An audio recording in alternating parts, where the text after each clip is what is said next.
to integrator Dima channel, and if you're here, I hope you liked previous videos, so please hit like and subscribe to my channel. And we are comparing and learning JavaScript and Python, two most popular languages at the moment.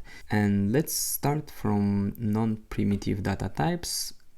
We call objects in JavaScript and dictionaries in Python. So here's the main difference, that in JavaScript we use dot notation, like my object, dot and some key, and also we have bracket notation. But in Python this is the only way how we can use keys.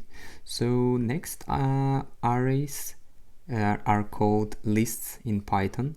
So yeah, mostly the syntax is like this: const, my array is equal to number, string, boolean, and yeah, it's pretty similar here in Python. Then we have functions. In JavaScript we use like function, my function, and then body in brackets, or we can use what we call arrow functions.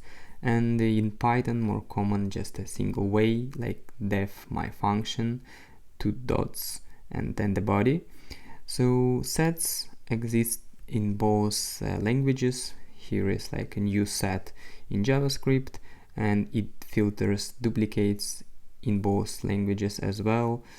And yeah, we have two type of syntax in Python, like with brackets and with set.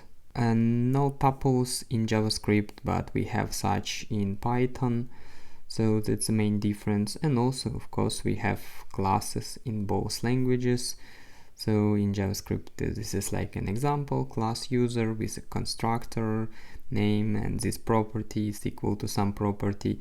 And yeah, in Python we have a similar class user, two dots, then define the init method and pass self, like it's equal of this, and like self dot prop is equal to prop, so things like that.